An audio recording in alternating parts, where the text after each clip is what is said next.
Hey, welcome back to our channel. And today we will talk about mental health for artists. I'm your host. My name is Mo, but I'm not actually an artist. I'm a researcher at the Faculty of Arts and a co-founder of an independent art space here in Madrid. Today, I'm joined by Dr. Jennifer Harston, also known as Dr. Jane. She's a therapist based in New York City with 25 years of experience in mental health field, and she's a frequent media contributor on national TV and an expert in helping young adults navigate emotional challenges. And currently, we are hosting an artist in residence, Anissa Calvo, and those work is about in between, like from childhood entering adulthood, graduating from school and entering to the workforce, or navigating different chapters in life that can be extremely stressful and challenging. And that is why I want to talk about mental health and well-being for artists. Dr. Jin, my first question to you. It seems that artists are disproportionately affected by mental health conditions. Is that true, or is that like a stereotype, like the mad artist branding? What do you think?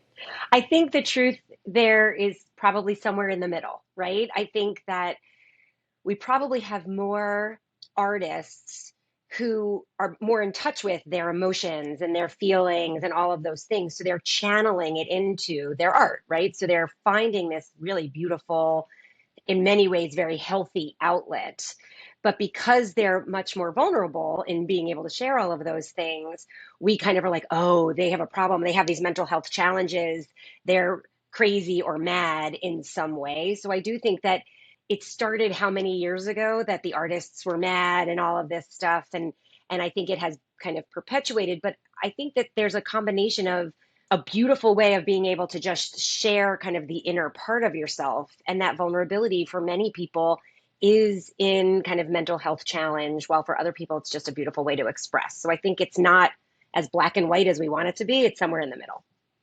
And do you suggest artists to expose their vulnerable self and their trauma, expose that side to enrich their art, or not to because you're like putting yourself into the public eye and everybody can judge?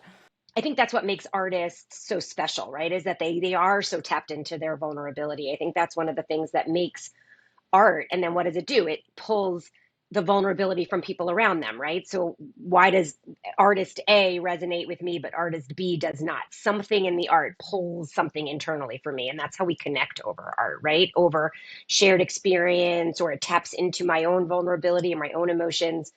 But I think that we have to be very careful, because when I am vulnerable, if I do not have some sort of coping strategy to manage other people judging my vulnerability, now I'm at risk for kind of increased anxiety or increased depression or increased other mental health struggle, right? So I think it's beautiful to be able to do that, but do you have community support, coping strategies for when you get some feedback that might not be as positive as we would hope, so that you can manage it? Talking about coping with anxiety, I want to ask you for your advice. Artists face anxiety on different levels. Maybe it's financial because it's not like a 9 to 5 job. You clock in, you clock out, and then you take a break from your work. It's 24-hour, and it's financial instability with the current world geopolitical situation. It's not a peaceful world to live in, and especially when you have a bank account that goes up and down. You make a sale, but then after several months, you might not make a sale, and then you start to question yourself, and the anxiety level is just skyrocketing. How can artists cope? Well, it's such an important question to think about, because passion is what drives art very often, right? And we love that. But to your point, like, can passion put food on the table? And where do I find that balance? And how do I make sure that I'm providing and creating? And, there's so many kind of balls that I think are getting juggled all up in the air at the same time. So I do think there is an important element in just being able to be like, okay, how am I feeling? What am I feeling? And kind of almost like dropping an anchor into that like sea of, oh my God, what's happening? And anxiety and depression and all of those things. Being able to be like, okay, what do I need to do for myself right now? Right. I mean, you look at kind of Maslow's hierarchy of needs. The foundation is safety and security. And if we don't have that, nothing else really matters. So you have to be able to commit to making sure you feel safe and secure, even when the world is chaotic and even when things are so uncertain, as we are all living in these weird times right now, and really be able to kind of think through how that works for us, right? Because very often without that, nothing else really matters. How can artists, without breaking their wallets, improve their mental health? Which, let's say, tactics, which exercises they can do, maybe journaling or maybe some other kind of self-therapy that you recommend them carry out? Yeah, I mean, there are so many ways that most of us could improve our mental health without really even thinking about it. And you just mentioned one really important one, which is journaling. There's so many different ways you can journal, right? You can just open a notebook and write. You can buy a notebook for a little bit of money that has prompts so you don't have to think about what you want to say. But I think for a lot of people, and more research points to the impact of just gratitude. You can keep a gratitude journal, and every day, what are the top 3 things I'm grateful for? And you can do that in the morning, you can do that in the afternoon. So a lot of that I think is so helpful. There are apps or there are workbooks that you can buy at the bookstore that are like, how do I navigate my anxiety? And the thing about anxiety is that most of our anxiety is based in reality, right? Most of the thoughts we have about our reality that in our anxious moments pull us out of reality. So this idea of like, I'm never gonna be able to, right? We get like very irrational. So one of the most important things to do is to check our facts. What's the reality here? Is that the truth? What do I know? And really talk to ourselves in a way of being able to be like, okay, hold on, like you're 17 steps ahead of where you need to be. Can you slow down? Can you come back to this moment? What do I need to do right now? Do I need to be planning for 7 years from now or 7 minutes from now? And so how we talk to ourselves is fundamentally where we have to start, really, because otherwise we just stay on the gerbil wheel of anxiety and make ourselves more unsettled and crazier. I like the reality check. It's totally important. In the one hand, that I see artists that are constantly thinking their reality is worse than the fact, like, oh, I'm never going to make it. But actually, maybe if they persist and try hard, and they have a chance. But on the other hand, I've seen artists who have a total denial of reality. And they'll be like, I'm totally fine. Like, I don't need to change because I'm good and it's their fault that they don't recognize my worth. And they have this denial in the mentality. Do you think it's a mental health issue with denial, or is more like a personal trait? Well, as you're talking, I'm thinking like we need the dreamers, right? Like we need those people because those people that are like, I'm going to make this happen are the people that create like fabulous, amazing change, right? Like whoever that designed the first electric car had to think about the fact that a car could be designed and run on electricity. And then people took it and went from there. So you need that. We need that, like, I'm going to make this happen. And I think some people think it's inflated belief in oneself, but without that, will we have those moments, right? Will we have those people willing to fight through and make happen and become kind of the elite, right? We need that. But I think when you get a lot of it's a very hard call to be able to be like, I'm getting a lot of messaging that this is not going to work for me. Like I personally am not a good artist. I would not be I can appreciate it. I can do all the things, but like if you said, "Hey Jen, create this," probably not going to be. I'm creative in a lot of other ways. So it's also knowing where your strengths are so you can really lean into it. And I think that the dreamers have a resilience that keeps them pushing through that is really beautiful. Like that they fall and they're like, "Okay, what can I learn from that? What can I do next? What can I learn from that? What can I do next?" And I think if you can put those things together and like hold on to that resilience, that's when things can really blow up and change for you. And how to improve one's resilience or the elasticity when you are stretched thin, when you're under pressure. Is it something you can improve by doing certain exercise, or is just, something that you either have it or not? It's more like innate or... Well, I think it's both. I do think it's truly both. I think some people are just naturally inherently resilient, right? They're just those people that kind of internally always see it kind of half full and are like, all right, that happened, but like, what am I going to do? And then there's the other people who are the opposite of that, always feel kind of heavy and like the cloud is following them everywhere. So I think resilience can be taught. But I think for many of us, like you were talking, I had the image of a rubber band, right? Like we stretch and we come back and we stretch and we come back. But the coming back is the important part, right? I can stretch and really push, but then I might need to like take a minute and regroup and reevaluate and understand what worked and what didn't work, and then stretch a little more and come back. I wouldn't put on sneakers and go run a marathon. Like that, I can't. I would train and I would learn and I would see what worked and how did I run right. And so some of the resilience is building up that resiliency muscle and being like, okay, so that didn't work. I'm still standing, I'm still breathing, I got all of this feedback. How do I take the feedback not as criticism of I'm bad, but as this is where I can improve? And I think that shift in thinking adds to our resiliency bucket. And then we can be like, okay, I learned this, let me try again. And then what can I learn? But I think a lot of us forget that hitting pause and stopping for a minute isn't a bad thing. It allows us to take it all in.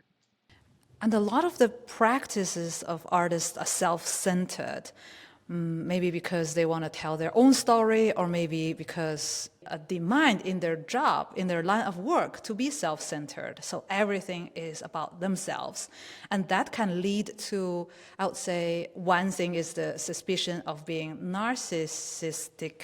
I mean, Hmm. narcissism. Hmm. And on another hand, you are the hero of your story and you should put yourself first because that's what it costs. And to Right. be the face of your brand and how to balance, or you think clinically speaking, there should be a hard stop to say, wait, that's too narcissist and you should, stop there. I think we use narcissistic and narcissism incorrectly a lot of the time, right? Like being self focused doesn't make me automatically narcissistic. Being driven and focused and wanting to excel doesn't make me narcissistic. Not caring who I step on while I do that, or not having the ability to kind of recognize someone else's needs, or manipulating other people for my own gain. Now we're talking more narcissistic and problematic, right? So, in fact, I think artists, and I think there is a challenge because I think artists, many can be very introverted because they're pulling on that vulnerability. So it feels like they aren't seeing the external world. When I would probably argue artists are more tapped in and attuned to what's going on out here than many of us, right? Which is why they also have to become more self focused to kind of protect that space and to protect kind of that vulnerable, easily wounded empath that they have. And I think that if I had to think clinically about it, and I don't, this isn't my main area of expertise, but I don't know that narcissists would make great artists because they're not as tapped into a true emotional connection as others. But it looks like it, right? Because if I'm very self focused, it looks like I don't care about you. But maybe I care too much, so I have to kind of protect myself. Exactly. Being an artist is a very lonely job. You're in the studio, 8 hour, 10 hour, 12 hours a day, and you seldomly go out in the art world when you go out to network, even networking, which is usually a leisure, a very human connection. It seems to be very commercial. Like, oh, you need to network to get into the galleries. And it feels like every human interaction, it become a monetizing opportunity, and it's even further discouraging artists from stepping out of their shell to form meaningful connections. How would you suggest artists approach one another and truly build a community? You have to sell yourself when you are the product, right? And an artist's art is the product, but the initial introduction is you, right? And as a psychologist, there's some truth to that for me too, right? There are days where maybe the only people I talk to are my clients, not really my community. So I have to figure out. And then when I'm out of that, how do I tell people the other things that I do? Or, and full disclosure, I'm not great at it, right? So some of it is I do surround myself with some people who, when I'm like, oh, I'm a psychologist, they will be the first ones that go, and she does these other things. And so, like, so one piece of it of just true bare bones advice is find one or two people who will be your best hype person, right? Who will be, oh my God, they're an artist and you have to see their art because it's hard to talk about ourselves sometimes and it's not always comfortable. Finding the people in your life that will speak your name in those rooms and will stand next to you and like promote you even if you turn beet red, like those are the people you want to make sure you have a couple of because you need them, right? And then I think it is just important to who are the people that fill your heart bucket, right? That make you feel good about yourself in those moments because you have to have that bucket full so that you can go out and like give the energy to others, right? Because a lot of people in our lives are energy vampires. They're just going to take away and sometimes our work can be an energy vampire. So what are you doing to fill it back up? And then taking that elsewhere. So if you're in a shared studio space, like I have a friend who's an artist and there's lots of studios where she does her art. So she stops to talk to some of the other people to just make some connections or learn about what they're doing. And maybe they go have coffee, and maybe you don't talk about art in those moments. You just talk about life, but you got to fill kind of this part of you back up. And then once you can do that, kind of other things are possible. But if you're depleted, nothing works. And how about when they're working with other professionals in art? Even like for schoolwork, you have to work with classmates, although Hmm. you likely don't choose who you work with in the class because, there are limited candidates for your choice. But when you're like Right. adult, you can choose whoever you want to work with. I know that some artists find it difficult to manage close relationships, like when they're working together in a community or working in the same gallery. They're all, let's say, contracted artists in the same gallery, and they find it delicate to direct their own emotions. Should I feel this way? Should I feel that way? Because maybe they're not the most well prepared team players because in art school, to be a team player was not a requirement. To be good at what you do is a requirement. So again, it's a very self-centered line of work. How would you tell young graduates from art school to, work better with others? Interpersonal effectiveness, Mo, is a lost art, right? I think that's not true for just artists. I think that's true for many of us. And I think there's a lot of reasons for that, right? We have screens that create space for us. We're a lot more individualized in how we work. Artists for sure have that. So we've kind of lost this skill that we used to have so much more of because we were so much more ingrained in community or in like kind of the villages that we created in our life. So I think the first step in some of this is recognizing how hard it is to do because it is hard to kind of be interpersonally effective. I think one major important part is like to tap into your own mindfulness and really be able to be like, okay, how do I want this to go? How do I feel about this scenario? What's my job? Right? But like oftentimes we're just rushing. So if we kind of, instead of leaning in, lean back a little bit and be like, all right, what needs to happen? How do I want this to work? I love this person, but I don't love that person. How do I make it work without over investing myself? So that's kind of just being mindful that slowdown, right? And then kind of the next step of that is how do I ask for what I need? And I think so much of that is really challenging, especially when you're younger, of being able to go up to someone and say, hey, I recognize that this is what you want from me. It's not really working. Can we talk about a different plan? And really advocating for yourself. And when we're rushing, that's much harder to do. So it all goes back to kind of like, how do I slow down and plot my course? And when we're working with others, that is so important, right? Because otherwise, I'm really not getting what I need because I'm afraid to ask for it. And I think we can't be afraid to ask for it, whatever the it might be. Asking for something from others is a very uncomfortable feeling. I know it's a necessary thing. If I need things to be done, I probably depend on others to deliver their part. And even though if I try my best to do my part, I also know people who ask too much and just nonstop asking is all about me, what I need. It's like, okay, cool, but there's also some other people in this team and they need different things. So why don't you deliver your part first and before, telling what you need others to do? I'm going to go to what do you do with the person that asks for too much, right? Like, and we all have that person in our lives somewhere. Most of us avoid the person. We're just like, I'm just not dealing with them. But the problem is, it doesn't solve our problem, right? Like, they're going to keep asking, or they're going to get louder, or they're going to be like, well, you didn't say no, so that means yes, right? Like, we know we all have those people. When we have to when we have to deal with that person, boundaries are your best friends, right? No is a full sentence. So you're allowed to say to someone, hey, I know you really want this from me. I can't do it for you right now. And what are they going to say? But when can you do it? I really need it. Blah, blah, blah, blah.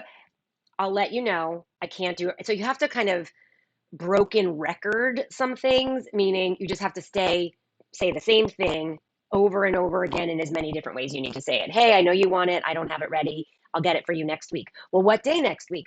I don't know, someday next week, but before Friday. But when? I can't tell you exactly, and I'll get it to you before next Friday, right? So we have to kind of, so that's the way we have to say no, right? And boundaries are okay, but we are afraid, especially when we're new at something, we're very afraid to say no because we don't want to piss anybody off. But like sometimes you have to piss people off in order to take care of yourself, right?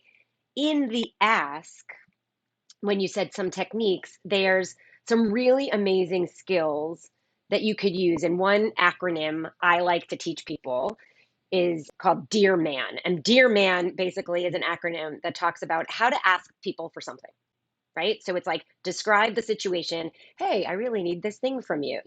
We're working on this project together. No flowery anything, just facts. The E is express. It would really mean a lot to me if you could get this to me, and I really need it by Friday, right? So describe is the D, express is the E, assert what is it that you need, what's your ask, and the R is reinforce. Why does this person want to give it to you? Oh, well, if you get this to me, we'll get the project done much faster and we'll both be able to be done with this or whatever, right? So the dear is really like all in how we ask a question, right? So describe, express, assert, reinforce. And then the man is I have to stay mindful. So if I come to you with a question, but you have a question that's over here and I have a question that's coming straight at you, you're going to want to talk about what's over here and I want to talk about what's straight. So I have to be mindful to stay on target. We can talk about that later. Can we address this problem now?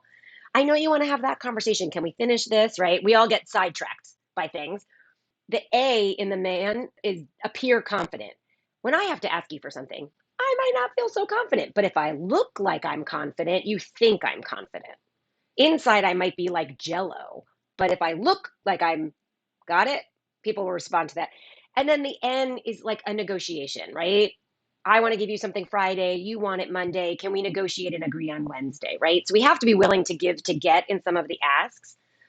But most of us forget how to ask for things. We just go, can I have this? Why haven't you given it to me yet? With all sorts of attitude, which does not mean anybody wants to talk to us. Nobody wants to give us stuff then. But if we can kind of follow this acronym a little bit, and you know what the best part about it, Mo, is you can write down your script, right? I can write down what's the situation, the describe. Okay, what's the thing that I need? Well, how am I feeling about it? The express. What's my ask? And I can write it down. So if I am nervous, I can come at you with my like little notes wherever I have them. And now I have like direction. I'm not going to get all overwhelmed by my emotions, which is super helpful. Excellent advice. I think I've learned so much from, just the last answer you gave. My question is when you mentioned mindfulness, I know mindfulness is such a popular trending cliche that everybody is practicing suddenly mindfulness. Can you tell us a little more about mindfulness and how it can help artists? So if you think about most of us, all of us, live kind of in three states of mind. Okay. And they look kind of like a Venn diagram. Too hard to make with my fingers, but you know what I mean. One side is emotion mind, right? We love emotions. We need emotions. They communicate, they connect us. super important for artists, especially. We need emotions. The flip side of that is something called like reasonable or rational mind. That's that real, like, if this happens, then this will happen. If I don't pay my rent, I could get kicked out of my apartment, right? Just logic, logic, logic. The blending of those two things is what we call wise mind, which is kind of your intuition. It's like your gut. It's the thing that kind of really propels us. And what that does is that allows us to be fully present and fully engaged in whatever it is we're doing, right? So let's use what was good. We were having some internet issues. We both could have gotten really emotional and overwhelmed and whatever. And we both kind of went, hold on, stop for a second. What can we do? How do we fix the problem? Right. So we infused some logic. That didn't mean the anxiety and the frustration went away. It just means we went, okay, we have to solve this problem and we have these emotions. We have this wise mind moment. So mindfulness kind of comes out of that because at its core, mindfulness is about being fully present in the emotion you're in or in the situation that you're in without trying to change it, right? You can't necessarily stay there forever, but I need to be mindful of what that is. Yes, mindfulness is this like fabulous new word and like new thing everybody's doing and meditation. And you can be mindful in so many different ways. You can drink your cup of coffee mindfully because you're just focused on the cup of coffee, not on all of the thoughts in your head. You're just looking at the coffee and being like, wow, this is one of the best cups of coffee I've had in a while because you're paying attention to it. Or you go and you take a walk and you say, I'm going to notice how many people in red shirts, I'm going to say. And the thing that we love about mindfulness is that it's like a little bit of a volume control on your emotions. It helps kind of take the volume down ever so slightly so you can be fully present and engaged because overly emotional pulls us out of moments. So that is kind of mindfulness at its core. It's like being so present in this moment. Right now with the Instagram, with the social media, TikTok, I feel it's very difficult to stay focused, to stay mindful, and even to stay in a healthy mindset to say, okay, I will just continue to do what I do and not to be influenced by all those friends that get trending, get super influential on TikTok, and I start to have, security issues like, what am I doing wrong? And I don't get the same likes, this kind of maybe confidence issue or maybe in general a distraction. Even if you don't want to get super likable on social media, you still have this distraction, this noise in the background. Do you suggest artists to, let's say, ban social media for their healthy mindset, or should they integrate a certain workflow to kind of stay mentally fit at the same time try to do the rat race? Right. Option two is probably the more realistic option, right? I think really figuring out how to find balance, right?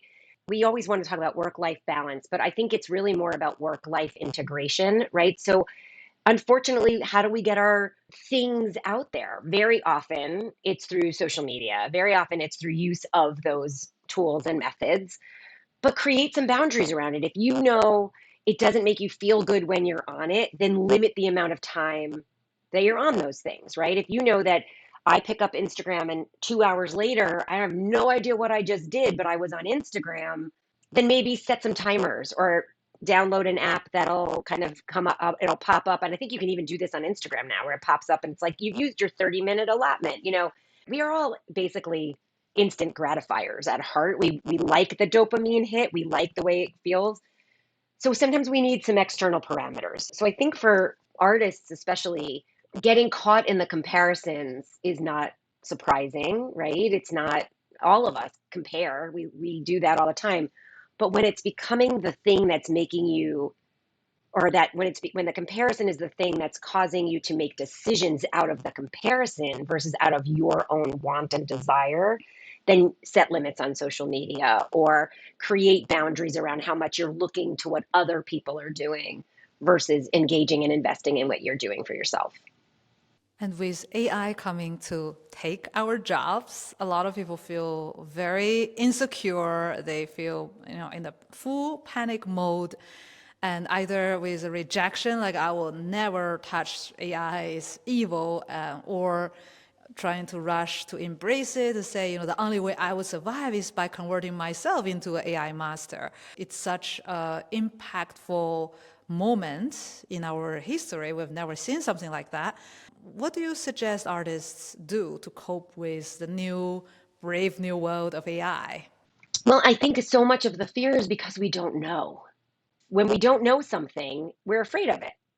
It can be as simple as I've never tried that food before and it freaks me out, to what does this AI mean? And so I think the way to alleviate some of that fear is to just be educated, understand it. I don't know that you necessarily need to do it, right? I don't think you need to become an AI master, but can you understand what AI is, what it does, at its most basic level? Because it is going to be part of all of our landscape at some point. But I think it's important to just understand what could that look like. I think you're going to get a lot of people that are going to say it's definitely going to do this. Unless they have crystal balls, I'm not sure how they know that that's what's going to happen, right? So we don't know. We don't know. But the not knowing scares most of us. Some people thrive on it, but most of us are like, "Oh shit, what's going to happen here?" So I think own the fact that you don't know, and that's probably what's scariest of all. And it really focus on what you do know and what you're capable of, and then learn. And I think that's the most important part of it is education helps alleviate fear most of the time. And in terms of education, do you feel that having a better mental health education is necessary for artists? And how much they should dedicate to their own mental health fitness, or how much knowledge is enough for artists to be able to cope with future challenges? Well, it's so important, Mo. Like, it's so funny because you're always changing and developing. So to me, kind of like physical fitness, like I don't know that mental fitness ever ends, right? It changes. So how I worked out 20 years ago in my early 30s versus now in my early 50s, it's not the same, right? It can't be the same. But it is still I still do physical fitness for myself and for my body, for my mental health, right? So I think as we change and develop your mental fit, and I love calling it mental fitness because I think that really is what it is. Well, because I think ultimately is what it is, right? We all get stuck in like, but I can't afford therapy and I can't, it doesn't mean you can't work on yourself, right? It doesn't mean you can't go. I mean, we have large self-help sections of bookstores for a reason, right? So there are so many ways you can learn. We talked about journaling. You can journal every day for the rest of your life and learn something new about yourself every day. So I think that the key pieces here are, how are you staying connected to yourself and tapped into yourself, and like really, and this is where mindfulness comes in, 5 or 10 minutes every day of just kind of quiet reflection, checking in can be all you might need to set the tone for your day, or to kind of be like, oh, something feels off. What do I need to do about that? It doesn't have to be, we don't all have to be like oming for hours at a time, right? We can really every hour do a check-in. How am I doing? Am I doing all right? All right, cool. Let's move on, right? Can I get self-help? I think where we want to put therapy as the primary is when we're not, and by the way, you can be in therapy without crisis. You can be in therapy just to go learn about yourself. But I know that it's hard for a lot of people to access. So I want to clarify what I'm saying by saying I believe in therapy on a day to day basis. But if we can't afford it and we have to kind of do what works in our life, can we um, use these other resources? But if it's starting to, like, I'm not really engaging in my life, or I'm feeling more depressed and anxious than I have before, or things I used to really enjoy, I'm not enjoying, or I'm not eating really, or I'm overeating, or I'm not sleeping, or I'm oversleeping, like some real kind of hot button touch points we want to consider, then I might say, hey, your life isn't as effective as you would like. Seek professional help. Seek somebody that you can talk to through that stuff, who can give you even more concrete strategies, ways of thinking, check ins. than you might be able to get from a self-help book. But there's so many ways that we can at least access some resource that I think is really important.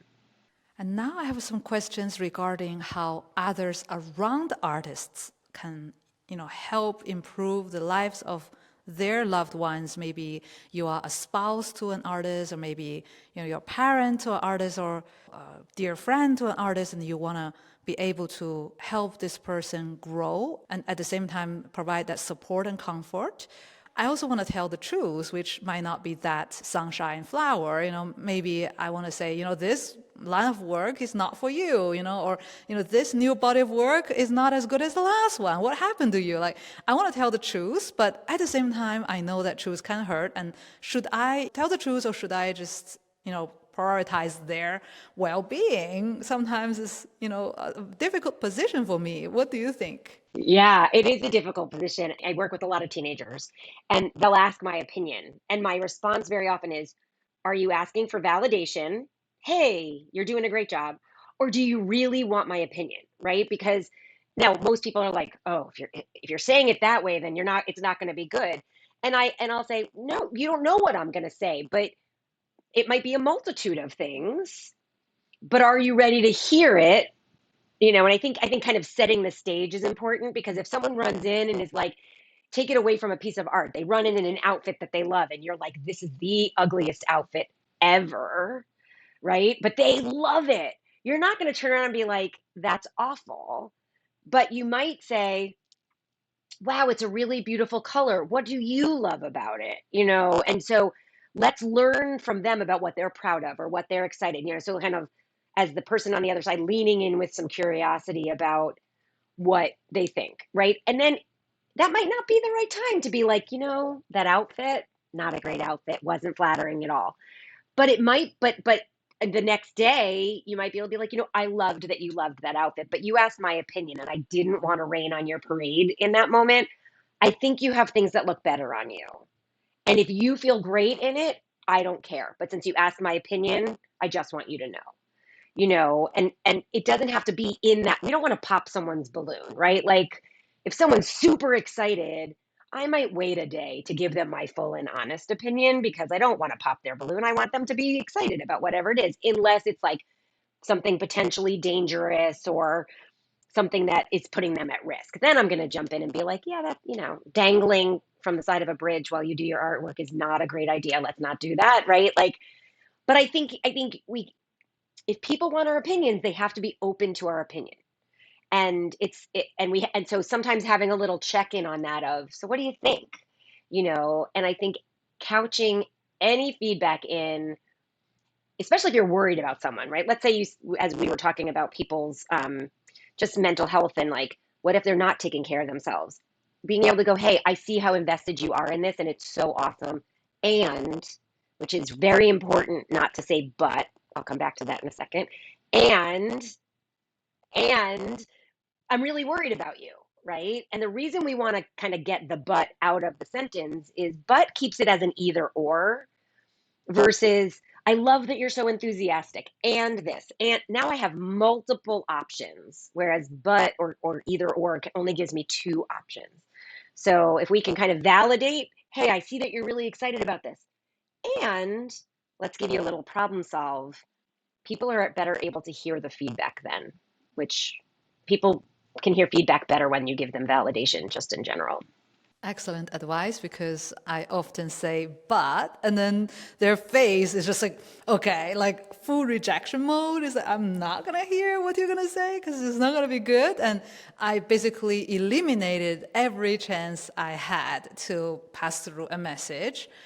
And I feel like a lot of times the messages are hard because the world is not in the best shape, and we face multiple crises. We have, immigration crisis. We have geopolitical. We have war. We have like a full-on war in different areas in our planet. And in this case, how do you build this resilience in a world that is practically doomed?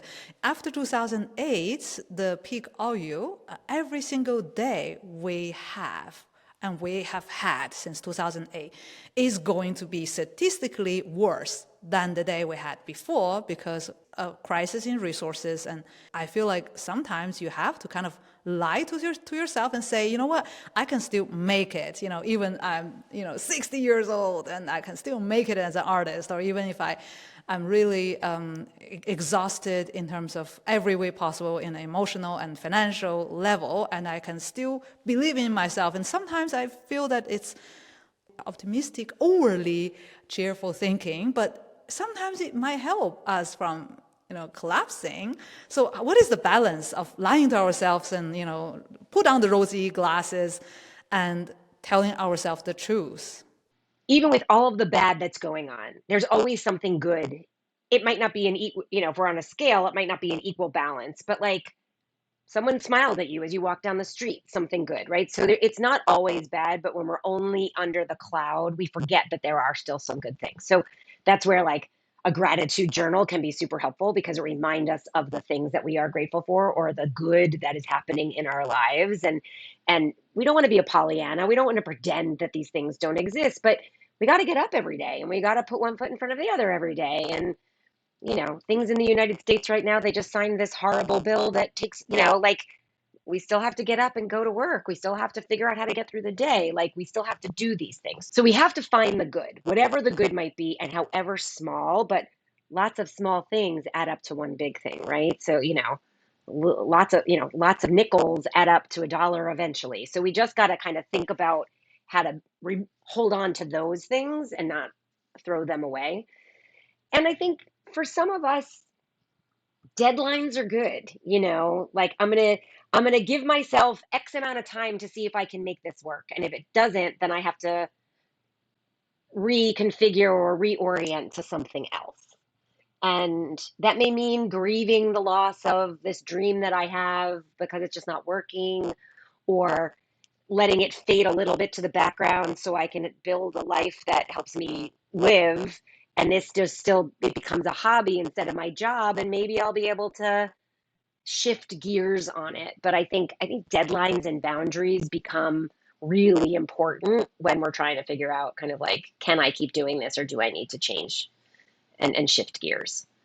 Definitely. I believe deadline is number one productivity tool. If I have a deadline for something, I work harder, I'm more consistent, I always deliver. But if I have an open schedule, then, the project is just goes down a slow slope and then disappear at some point. But what about if an artist is using trauma or using negative thoughts as their main driven force? Because I've seen some artists lost a parent during a political event, and then their work is just about their loss, their pain, and how to, let's say, switch between the trauma mode and the happy mode, because sometimes you also need to use the pain to get motivated and get focused. How to handle this hazard at work, because you are using like a nuclear material of your mind and you're working on it to drive the engine. What is your advice for artists who are working with post-trauma as their, let's say, core message? Yeah, well, and I think that's where art becomes therapy, right? And where it can be so powerful because you can work through all of these very complex emotions that we don't always have words for. Where that's where the creative arts, I think, are a beautiful extension of emotional expression because sometimes it's harder to like have the language, but I can draw it, photograph it, paint it, whatever. But we need to remind ourselves that if we live only in that bubble, we are not living life, right? So do you need a like almost like transitional moment of I'm coming to work because at that moment art is work also. I'm going to take a little bit of time to like shed what was going on before I got here and bring myself into the workspace and then build in some time maybe at the end to almost like put myself back together again where mindfulness might come in, and that could be putting on your favorite song and dancing around and like shaking it off and so that you can leave with kind of like almost like taking off that artist smock and like leaving it at work. And then like when you put it back on, you know, like what symbolism, whatever that is for anybody could happen. But I think that you need to remind yourself that like you need to be in your life, you know, and like, listen, there are method actors who become their character and never leave their character and what that looks like. And they'll tell you it takes a big strain on their relationships and on their life. So it's really being able to, again, have that integration of, all right, I need to leave this here. And if you can't leave it here, being able to tell the people in your life, you know, I'm having a hard time shaking this today. I might just need some quiet to like get back to myself, and kind of asking for what you need from the people around you. And that's an important element of it too. A lot of artists, again, use trauma in their work. And I feel like those kind of trauma are not, let's say, the right kind of trauma to attract a certain audience. And I use myself as an example. I didn't become an artist. The main reason is I feel like my trauma was the wrong kind of trauma. Like I grew up in rural China. I did not have access to running water, sanitary measures, and I didn't see a dentist until, I grew up into a full adult because I, did not have the medical access. And I feel like, if I talk about my life, my trauma, other people from like 90% of people in the world would not resonate. I see artists who use their trauma. The whole art practice is their therapy. They're trying to cure and heal themselves through art, which is wonderful, but does not necessarily mean those works are marketable, are monetizable. Because, like if I pay a therapist and have a therapy, I'm not going to record the session, sell online, because I think that is the value for me and not the value for maybe someone else, because each person have a very particular problem. If a collector cannot resonate, this collector will not pay money to purchase the artwork. So in this case, what do you think how one should do? Should you like restrain yourself from telling your problems? It's fascinating, right? Because I think what you're almost bringing into the question is the idea of like sympathy versus empathy, right? Like empathy is really being able to kind of like crawl down and sit with the person and just be there, right? Sympathy is like, oh, so sorry. You okay? Like, we good? Okay, great. I'm so sorry you're having this struggle. And so, and isn't this in some ways the beauty of art? So it's going to resonate with somebody. They're going to have that empathy. It's going to pull, where someone else is going to be like, nah, doesn't. So I don't know that there's a right or a wrong trauma. I think that trauma is very personalized. And what we're talking about is like, how does that create connection? Like, and not that we want a trauma bond, but what is your, because that's a whole different Why conversation, not? What but is trauma bond? Is it good or bad? it's not great. I think I have a lot of young people that would argue this with me, but I think we're bonding over all of the bad things in our life, and then what are we stopping to think about where there are healthy, optimal things in our lives, right? So when we trauma bond, it's like, oh, you had that hard life, I had this hard life, and now we can be friends because we both experienced that. And yeah, we want to have common ground, but if our only common ground is over being broken, what happens when one of us heals? Does that person come with us, or do we leave them behind? So I think that we all find a thing to bond over, right? It could be we both love the color purple, but like the trauma bond is a little tricky because it's not always the healthiest way to bond with another person. But with art, right? Like, I don't know what's going to resonate. Like, this is my process and my story. And I'm hopeful that someone will like it. And I might need people who know this way better than I to say, hey, if you want this to be more marketable, because at the end of the day, unfortunately, art is a business, right? If you want it to be more marketable, this may be what you need to do. But you need to know who the people are that have that insight and who the people are that know those things and trust those people, right? Like, I would not be able, as an individual, I would not be able to tell anybody what would be marketable because it's not my space. Like, I could tell you what makes a good therapist, but I couldn't tell you what's going to get you into MoMA, right? So I think that's that's where like trusted advisors and trusted people who don't necessarily agree with you all the time are really important.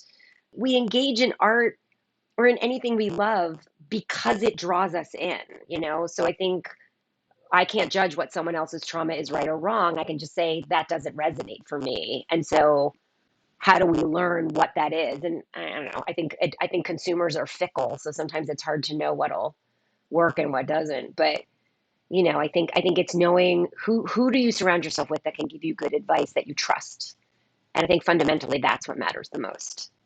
Trust is one of the hardest thing to get from someone. As a therapist, how did you get trust of your clients? How did you form that trust?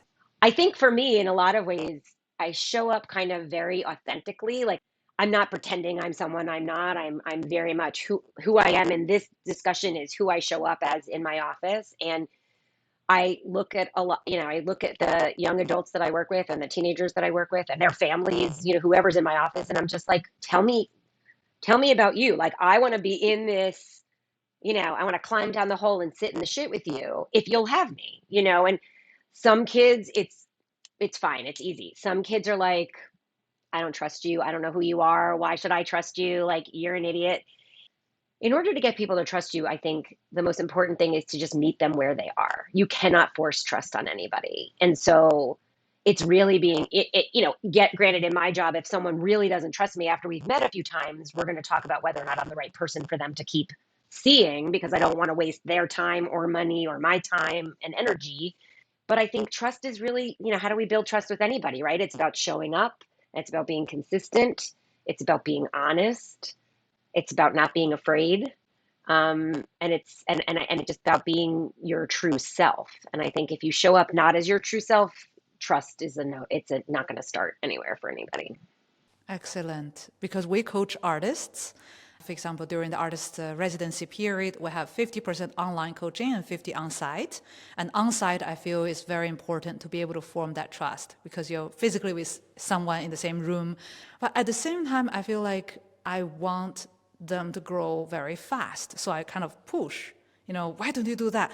It's going to be better and faster. And at the same time, I feel like maybe I shouldn't be pointing that answer out, almost like you are helping your kid with mathematic questions. You want them to find out themselves instead of telling them what is the correct answer. As a therapist, maybe you can tell me what I should be doing, in order to help artists. I love one of my favorite question is, what do you think would work here? Right? Like lean in with so much curiosity. So I have my ideas, but before I say this to clients all the time, I have what I think would work here. But before I share those with you, tell me what you think. Tell me the speed with which it should happen. And you're the expert. So they're going to look to you and be like, but just give me the answer. And kids literally say that to me all the time. And I go, yeah, but my answer is my answer. Like I can tell you my observation, but I want to know and understand your thought process here. So give me your roadmap. And then we're going to tweak the roadmap and we're going to work, so they might not know, but being able to be active participants together, like kind of partners in it, they actually have more buy-in to the end result, right? So if you can lean in with that curiosity of like, hey, can you explain to me why you made that decision? Not accusatory, because every person, when you're a teacher, thinks that you're just being accusatory, but just really be like, no, I really want to understand your thought process. So tell me how you got there. And then they tell you. And then you can go, okay, so let's tweak it, right? Let's see how we can make some adjustments to really make it work. Here's what I think. What do you think? Does that make sense to you? So like I think it's really about creating collaboration and creating and leaning in with curiosity and then kind of creating that accountability for both sides, right? Like, so here's what I think. What do you think? Do you think that will work? Why wouldn't that work? Like a million open-ended questions. Very often when we start questions with, why did you do it that way? Somebody is automatically on the defensive. So tell me more about why you did it that way. Same question, a little softer. I bet you get a different answer. It's like no but. Yes, and yes, and I feel like a lot of therapists are very soft. They just listen. They have a lot of sympathy. They are very loving and caring. Oh, not me. Oh, I love that. Maybe because you work with young adults a lot and they are like the most spicy with needles on their head, like with horns, right? Like trying to fight you. And But I think also as a cognitive behavior therapist, we're much more problem solving, right? So like I specialize in a treatment called dialectical behavior therapy or DBT, and the whole part of DBT is balancing kind of acceptance or validation and then pushing for change. So it's like this dance, right? We're kind of like in a tango of like I'll absorb it, but then I'm going to push you, and I'll absorb it and then I'm going to push you. So what I love about it is I can be like soft and caring and really hold that space and be like, God, that really sucks. And I usually sit in that for a minute or two. And then I'm like, and what are we going to do about it? Right? Like you can sit in the suck. You can totally sit in the suck. It's not going to get you anywhere. It's not going to help you. So that dance of like, here you are, but how do we change it? Here you are, how do we change it? And that's where I think, like as a CBT therapist, like and a DBT therapist, I'm not a passive, oh, I'm so sorry. I'm really like, let's problem solve, let's fix, let's get you the skills to thrive and build a life worth living for yourself versus just being in the moment. And I think teachers, educators, bosses, whoever the leader is kind of in teaching other people on that path, it's such an important part of like, I really want to understand the why and how you're feeling about it. And I'm going to push you to think about it a different way. And that's, I think, in some ways how you get some like trust and some credibility, right? Is you have expertise, but so does that person. They made choices to do the thing they're doing for a reason. It might not make sense to you, but it makes sense to them. So we want to understand the why and then tweak the why to make it better if we can. wonderful. And I think CBT and DBT can help a lot of artists to make changes, because I think what they need is not only to be listened and to have the comfort, but also they need changes to actually happen in their lives to be able to improve their situation. Maybe it's financial, maybe it's artistic. They want to break the barriers, and just for feeling good is not going to cut it. You need to put in the actual work to make the changes happen. And I feel slowly that I'm approaching the core of the issue and start to really untangle the web. And I'm so lucky to have spoken to you. I actually wanted to suggest, if you have time, maybe monthly or bi-monthly, we can start our own podcasts for mental health podcast for creative professionals, and we can like repeat it or quarterly, and I can collect questions. Yes, we can collect questions because we have a community of artists, and they have a monthly meeting with us, and we collect a lot of questions, feedbacks on our methodology and also on their lives. And we have a community that can really benefit from your expertise. So You said something about therapy, and I think people go to therapy expecting to be fixed, and ultimately you have to commit to figuring out and fixing yourself. Like the therapist's job or anybody's job is really to be the guide. It's not to be the solution. And I think that we forget that in this space, right? We're just like, but you're supposed to fix it. No, that's not my job. Like, not my job. My job is to help you fix it for you, because everybody that comes to you as an artist is going to be different. Everybody that comes to me as a therapist is going to be different. So we have to adjust and move, but help people find the path that's most effective. And so it's hard, but it's worth it for sure. I'm sure you have seen.